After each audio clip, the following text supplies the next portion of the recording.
Olá, oitavo ano, tudo bem? Voltei, né? Eu disse para vocês que essa semana, além daquela correção da aula de correção dos exercícios, nós faríamos também aula de revisão para nossa última provinha, né? E essa prova de redação, ela cairá 3 unidades da nossa apostila 4. A unidade 1, que trata de mini conto, eu vou até botar aqui para vocês, que trata de mini conto, a unidade 2, que trata sobre artigo de divulgação científica, e a unidade 3, que trata de carta aberta, tá bom? Então, vamos falar um pouquinho de cada um, relembrar o conceito de cada um, ver um textozinho e fazer exercícios, tá bom? Para vocês ficarem 100% aí na prova. Então, eu vou sair aqui um pouquinho para eu poder conseguir ler. Deixa eu botar até mais para cima, assim. Agora sim, então vamos lá. Vamos falar primeiramente aí da unidade 1, né, que trata de mini conto. Então vamos lembrar o que é o mini conto. Então, o mini conto é uma narrativa que tem como característica principal narrar uma história com o mínimo de palavras possíveis. Em virtude dessa economia linguística, também apresenta um contexto e ações mínimas que exigem do leitor uma participação na construção dos sentidos do texto, ou seja, desafiam a deduzir o que acontece por trás da história. Outra característica desse gênero textual é apresentar um desfecho surpreendente, pois geralmente é finalizado de forma repentina para que o leitor faça a sua interpretação. Então, vamos destacar as coisas importantes, né? Então, aqui, ó, a característica principal, né, do mini conto é narrar, né? Ele vai narrar a história, com o detalhe de ser uma história com o mínimo de palavras possíveis. Nós temos a ideia do conto, né? Que é uma narração. Todavia, o mini conto, né? Lembrando que o mini conto também pode ser conhecido, né, como nanoconto, como eu já tinha dito para vocês. Ele vai ter o mínimo de possíveis de palavra. E a partir dessa ideia, né, desse contexto com o mínimo de palavras possíveis, a gente vai ter o quê? Ó? A participação na construção dos sentidos do leitor, né? Ou seja, quem lê o texto vai participar literalmente desse mini conto. Por quê? Porque ele vai, né, perceber, interagir com tudo que está por trás dessa história. Até porque o que acontece lá no desfecho, né? É um desfecho surpreendente, por quê? Porque ele é finalizado repentinamente. E aí nós teremos, né, nós, o leitor, teremos que fazer a nossa interpretação através do desfecho que acaba ficando ali no ar. Perfeito? Até agora eu acho que deu para lembrar, né? Então vamos responder isso aqui que também está lá na nossa apostila. Se encontra esse daí na página 33. Vou até anotar aqui para vocês, ó. Quem quiser pegar lá a apostila, fazermos juntos. Então diz assim: narrativa que tem como característica, primeiro verdadeiro ou falso, né? Que tem como característica principal narrar uma história com o mínimo de palavras possível. Verdadeiro ou falso? Verdadeiro, acabei de falar, né? Ó, não esqueçam desse detalhe. Qual é a característica dele principal? É narrar, né? Mas narrando através minimamente de palavras. Perfeito? Vamos para B. Apresenta um contexto e ações bem desenvolvidos que esclarecem a história ao leitor. Olha só, bem desenvolvidos as ações? Não. Esclarece as coisas para o leitor? Também não. Lembrando aqui que eu acabei de falar, né? Quem participa, quem constrói o sentido do texto é o leitor, né? Tanto literalmente falando, na ideia do texto, quanto na construção do desfecho. Então, esse aqui, ela é falsa. Isso aqui não é verdadeiro. Isso é uma característica do conto, não do mini conto. C. Exige do leitor participação na construção de sentidos do texto, ou seja, Desafio a deduzir o que acontece por trás da história. Agora sim é verdadeiro, né? Ó, a participação do leitor na construção do texto. Perfeito, é isso aí que acontece. Na D. Apresenta um desfecho surpreendente, pois geralmente é finalizado de forma repentina para que o leitor faça sua interpretação. Acabamos de ver, também verdadeiro. O leitor faz a interpretação do final através desse desfecho surpreendente. Perfeito, só temos a B de bola como falso. Então, vamos agora botar a mão na massa, né? Vamos ler esse mini conto aqui, que diz assim, deixa eu só descer um pouquinho que está aqui na minha frente. Por menor que seja um mini conto, é preciso que ele conte uma história focalizando o acontecimento único e particular, ainda que os elementos narrativos estejam apenas sugeridos. O leitor deve ter informações suficientes para vislumbrar o narrador, as personagens, o tempo e o espaço. Então, isso aqui, né, é uma pequena observaçãozinha para vocês acrescentarem lá no contexto de mini-conto. Então, vamos agora ler o nosso mini-conto, que está aqui, né, a partir desse rabisquinho. Leia o texto a seguir. Uma vida inteira pela frente, o tiro veio por trás. Ó, a história é essa, né? Uma vida inteira pela frente e o tiro veio por trás. Essa é a história. Então, vamos ver o que eu quero desse conto, né? Qual é o acontecimento único e particular focalizado no mini conto? Quando ele fala aqui, uma vida inteira pela frente, um tiro veio por trás. Aí que o texto, né, esse mini conto, trata do quê? Há uma pessoa que morreu por tiro, perfeito? A história é essa. Então, o acontecimento único aí do conto é isso, a morte de uma pessoa por tiro, tá bom? 2. O que o mini conto sugere em relação a personagem que vivencia esse acontecimento? Quando ele fala assim, uma vida inteira pela frente, porque a pessoa tem o quê? É uma pessoa promissora, né? Tem muitas coisas para fazer. Então, ela é uma pessoa. Então, a característica desse personagem que morreu era uma característica de uma pessoa promissora, né? Ah, professora, eu coloquei que é uma característica de um jovem, de uma pessoa jovem, que tinha muita coisa para fazer, quando ele fala muita vida pela frente. Tá certo, é isso aí. Bom? 3.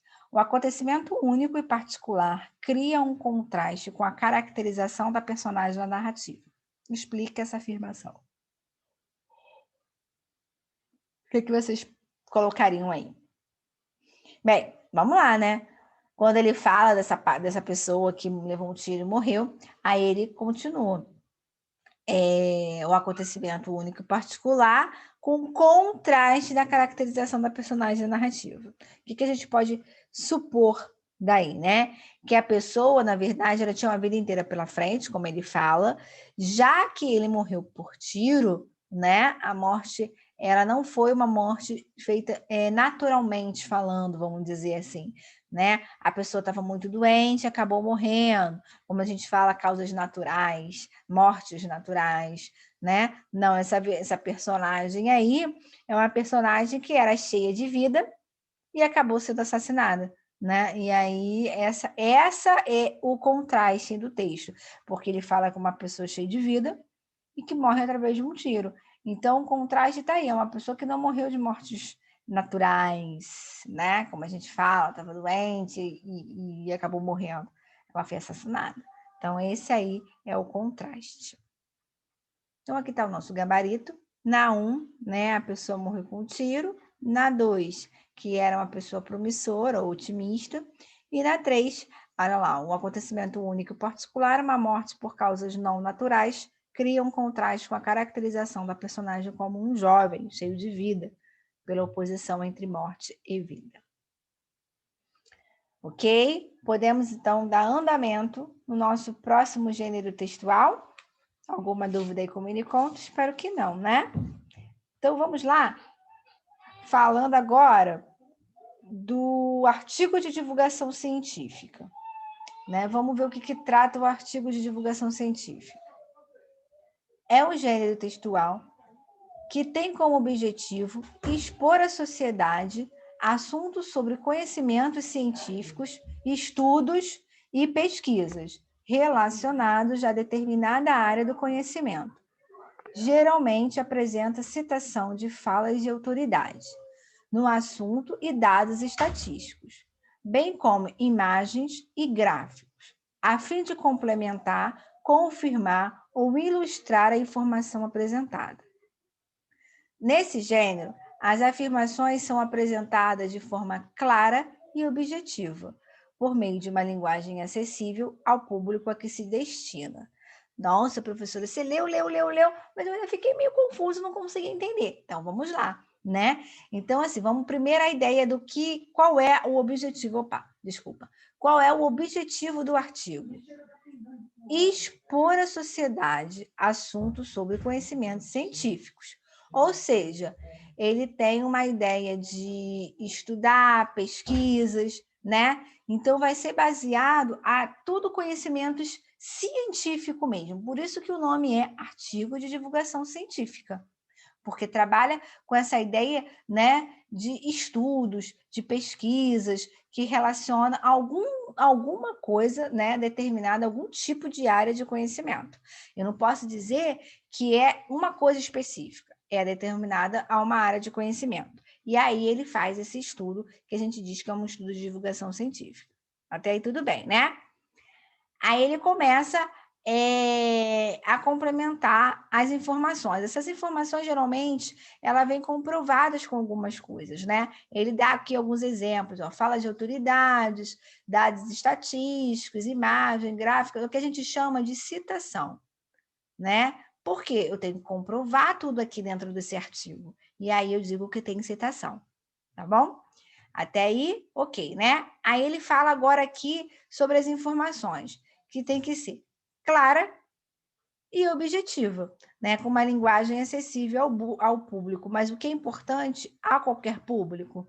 Não, a um público específico da divulgação. Por exemplo, né, vamos supor que eu vou fazer um artigo de divulgação falando sobre medicina, alguma área específica da medicina. Então, ele vai ter ali palavras difíceis, né? Para quem? Difíceis para a gente, que não está dessa área, mas não é difícil para quem é da área de medicina. Então, é uma linguagem objetiva e clara, mas dentro aquele público específico para aquela área de divulgação. Tá bom?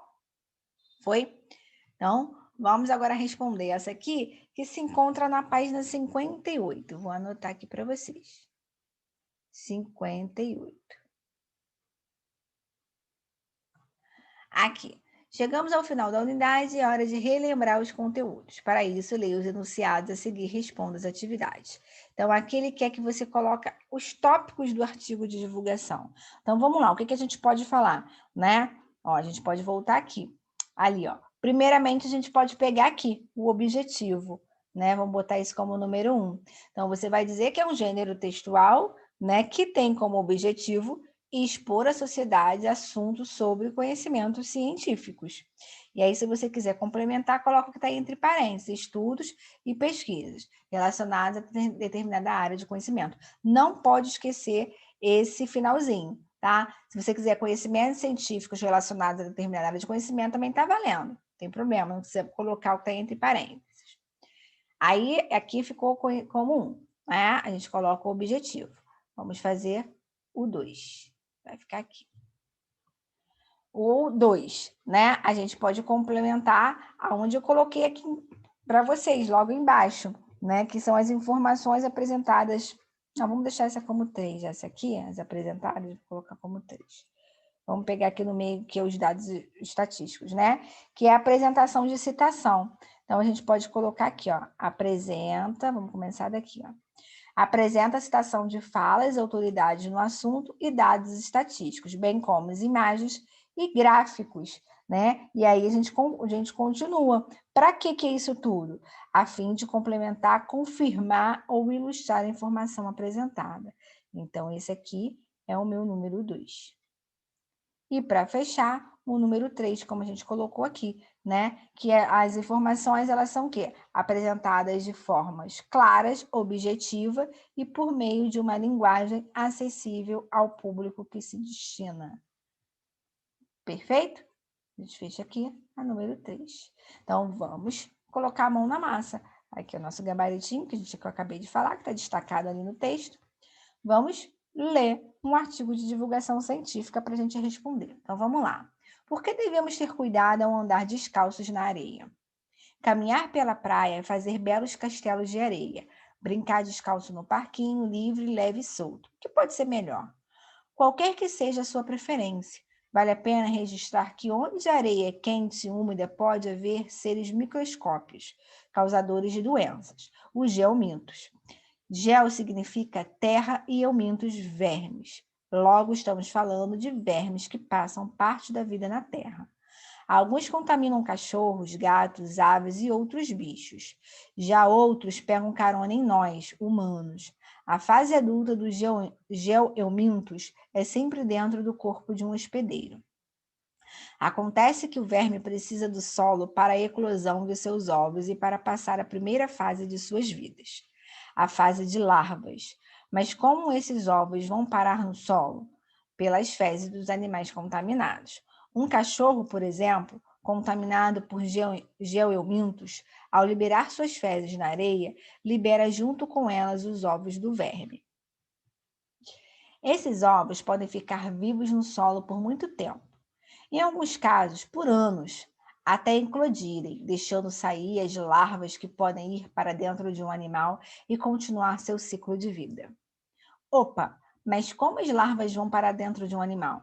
Pode ser de carona em uma fruta que alguém come sem lavar ou grudadas em um alimento que cai na areia e é levado à boca, ou ainda perfurando a pele dos pés descalços. Neste momento, sentimos apenas uma coceirinha. Dentro do corpo do hospedeiro, as larvas seguem pela corrente sanguínea até chegar aos intestinos, onde encontram os nutrientes que precisam para se tornar geoeumintos adultos, reproduzir e colocar os ovos, que chegarão ao solo junto com as fezes do animal contaminado, recomeçando o ciclo de vida do verme. Nos intestinos, os vermes disputam com o organismo do hospedeiro e hospedeiros os nutrientes, como proteínas, açúcares, gorduras e vitaminas. Se ficarem por muito tempo ou em grande quantidade no corpo humano, por exemplo, a pessoa pode desenvolver uma doença conhecida como anemia, que dá uma grande sensação de indisposição e fraqueza. Mas não entre em pânico. Existem maneiras simples de evitar a contaminação por geomintos, como lavar bem os alimentos, recolher o cocô que seu animal de estimação faz na areia e andar de sapatos em áreas onde existem esgoto abertos ou a presença de muitos pombos. Quer mais dicas? Aí tem o site, né, das dicas. Então, vamos às perguntas. A número 1 diz assim: qual é o assunto abordado no texto? Justifique sua resposta. Bem, a gente já viu, né? Sobre os cuidados que devemos o quê? Ter onde andar sobre a areia. Olha aqui, está bem escrito aqui no início. Ó. Por que devemos ter cuidados ao andar descalços na areia? É a própria pergunta, é a resposta de todo o texto, né? Então, esse aqui é o meu assunto. E aí você pode justificar falando do próprio título. Que gênero textual é esse? Né? A gente acabou de entender o artigo de divulgação científica, né? Ele é um artigo que transmite algo, expõe algo, né, à sociedade, um assunto de conhecimento científico, que é o caso aí dessas geomintos, né? Ele explica toda a situação dos geomintos. Então, gênero textual, artigo de divulgação científica. Se fosse ali para justificar o porquê, vocês colocariam isso, né? Porque expõe à sociedade um assunto de conhecimento específico. Ele pode dizer qual é o assunto, que é o geomintos. 3. O que pode haver na areia quente e úmida? Está escrito aqui também. Vamos lá. Cadê? Vamos para a primeiro slide. Aqui. Ó.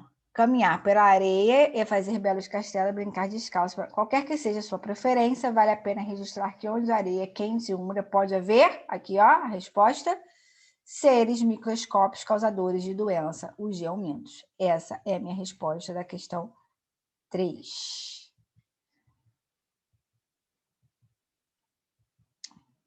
Vamos conferir o nosso gabarito. Então, tá ali o assunto abordado sobre os cuidados que devemos ter ao andar sobre a areia. E o que o gênero textual é esse? Artigo de divulgação científica que pode ver na areia seres microscópicos causadores de doenças geomintos. Esses geomintos aqui, né, teria que estar separado com hífen. Não tá, a gente separa com a barrinha, não tem problema. Vamos a 4. Como os ovos dos geomintos vão parar no solo? E aí, vamos lá, vamos voltar lá ao texto, vamos ver como é que eles vão parar? Ele diz lá também, aqui. Geo significa, logo estamos falando de vermes que passam parte da vida na Terra. Alguns contaminam cachorro, gatos, aves e outros bichos. Já outros pegam carona em nós, humanos. Acontece que o verme precisa do solo para a eclosão dos seus ovos e para passar a primeira fase de suas vidas, a fase de larvas. Mas como esses ovos vão parar no solo? Tá aqui, ó. Então, essa aqui é a minha própria pergunta, né? E ele está fazendo a pergunta aqui. Como é que elas vão? Aí começa aqui, ó. Pelas fezes dos animais contaminados. E aí, se você quiser colocar, né, o exemplo, tem o exemplo do cachorro aqui. Um cachorro, né, por exemplo, contaminado por geomintos, ao liberar suas fezes na areia, libera junto com elas os ovos do verme. Pode complementar isso aí, se você quiser, tá bom? Complementa com a resposta inteira.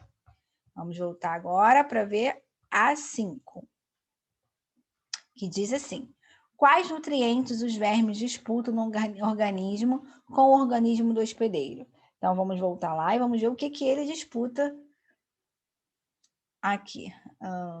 Deixa eu ver se tá, acho que já está aqui. Ele fala do... Aqui, tá aqui. Ai, vai para ter passado. Tá aqui, ó. Nos intestinos, os vermes disputam aqui, ó. Os vermes disputam com o organismo do hospedeiro. O que eles disputam? Ó, os nutrientes como proteínas, açúcares, gorduras e vitaminas. Aqui está a minha resposta da número 5. No próprio texto, pessoal, só voltar no texto que a gente consegue as respostas. Olha o 6. Como evitar a contaminação por geomintos? Vamos voltar lá também, que também tem isso. No final ele diz, né, como evitar a contaminação. Aqui, tá aqui, ó.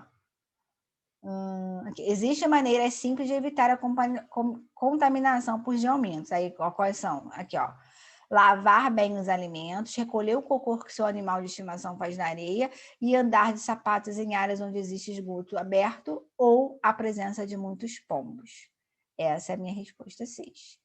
No próprio texto, a gente conseguiu a resposta. Né? Então, aqui está o nosso gabarito, na número 4, né? As fezes dos animais contaminados, a 5, as proteínas, açúcares, gorduras e vitaminas, e a 6, ó, lavar os alimentos, recolher o cocô, andar de sapatos, tá? Muito fácil. Vamos, então, agora pular para a nossa terceira e última unidade, né? Que é a unidade que fala sobre carta aberta. Então, vamos lá.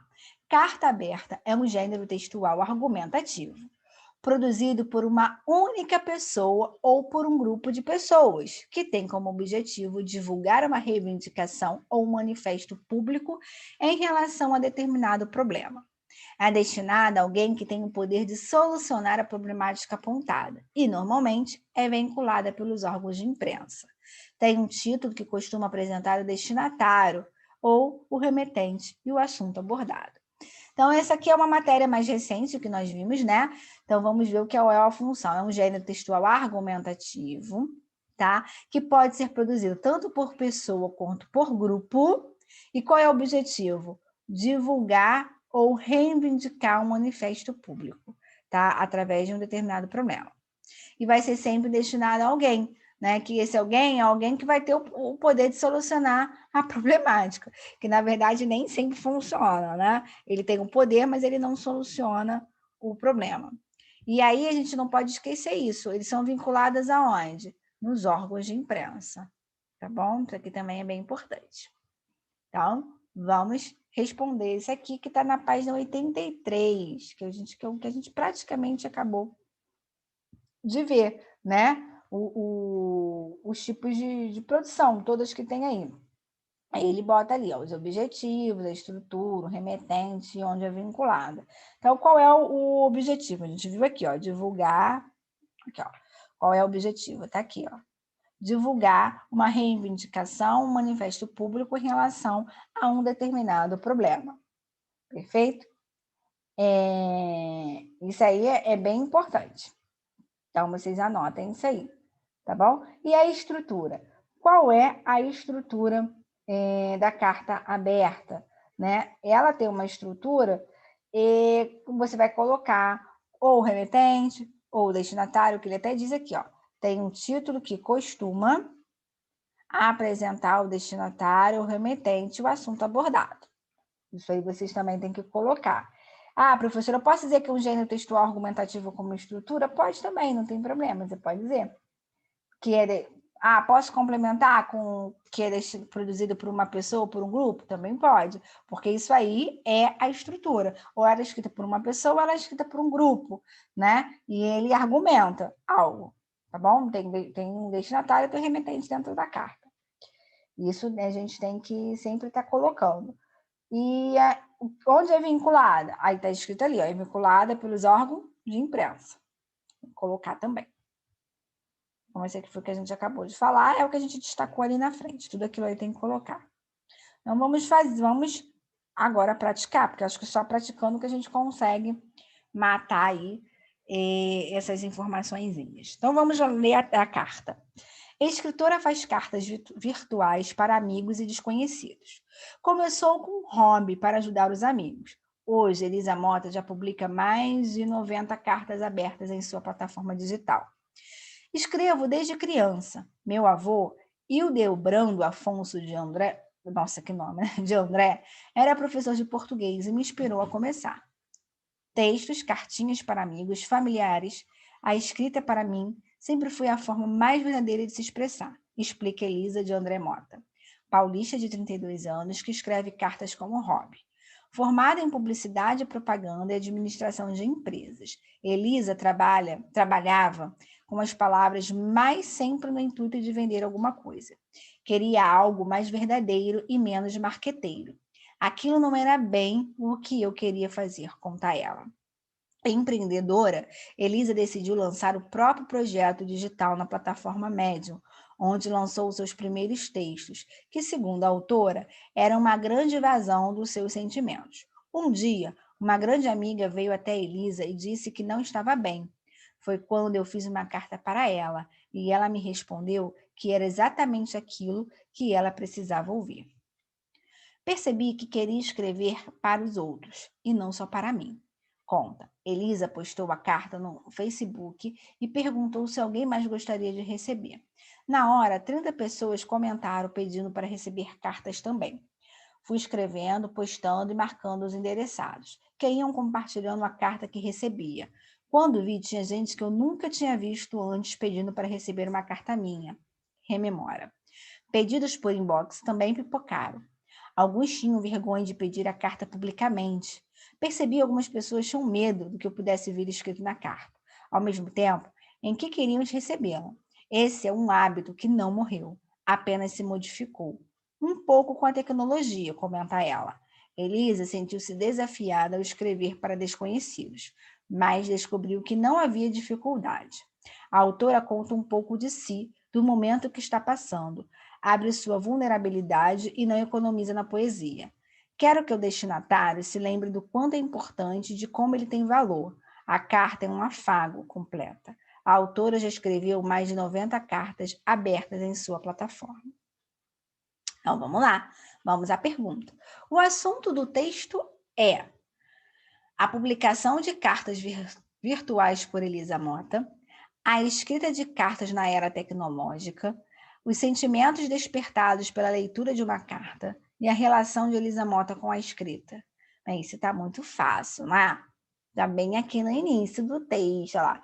Escritoras faz cartas virtuais para amigos e desconhecidos. Começou como um hobby para ajudar amigos e hoje Elisa já publica mais de 90 cartas abertas em sua plataforma digital, né? Então, não tenho que pensar. Tá aqui, ó, a publicação de cartas virtuais por Elisa. Tá bem na cara mesmo. Na 2, que diz assim: por que Elisa decidiu escrever cartas abertas em sua plataforma? Acabamos de ver ele também, né? Ela coloca aqui. Cadê? Aqui. Ó. Aqui. Ela começou como um hobby para ajudar os amigos. Mas aí ela começa falando que escreve desde criança, Aí ela fala, meu avô explica que ele era professor e inspirou a começar, né? Aí ela começa dizendo que tem 32 anos, é formada, e aí ela continua aqui. Um dia, uma grande amiga veio até Elisa e disse que não estava bem. Foi quando eu fiz uma carta para ela e ela me respondeu que era exatamente aquilo que ela precisava ouvir, né? Então, apesar de ela escrever, né, ela gostar de escrever cartas, como ela fala que ela escreve desde criança, né, pelo incentivo mesmo do avô, ela tomou isso aí mesmo como um hábito, né, depois dessa amiga procurar a Elisa para dizer que não estava bem, né? E aí ela escreveu a carta e foi aí que a amiga retribuiu dizendo que foi o que ela precisava. Então, essa aí seria a resposta mais correta. Vamos à 3. A 3 diz assim: identifique a finalidade do texto, né? Bem, aqui ela também informa a finalidade do texto dela, né? Ó, ela começa a falar da publicação, né, das escritos que ela faz. E qual é o grande boom dessa carta? É apenas falar do hobby dela? Não. E sim o quê? Divulgar, né, o trabalho dela. É o que ela fala aqui, ó, que ela já escreveu mais de 90 cartas na plataforma. Então, essa carta aberta é exatamente para divulgar o trabalho dela. Não é apenas uma carta, né? É uma carta de divulgação do seu próprio trabalho. Então, tá aqui, ó. A 2, né? Porque ela decidiu escrever, aí diz ali por conta da amiga. E aí vocês podem até complementar. Ela tinha, né? Ela gostava de escrever. E aí ela tornou-se isso um hábito, um hobby, depois da procura da amiga. E a finalidade é divulgar o trabalho desenvolvido por Elisa, que consiste na escrita de cartas virtuais. Então, finalizamos aí, né, a nossa aulinha. Desejo para vocês uma excelente prova. Espero que vocês passem direto, gabaritem essa prova, tá bom? São 3 gêneros, mas são gêneros fáceis, tá bom? Então, ó, fiquem com Deus, beijos e boa sorte. Tchau!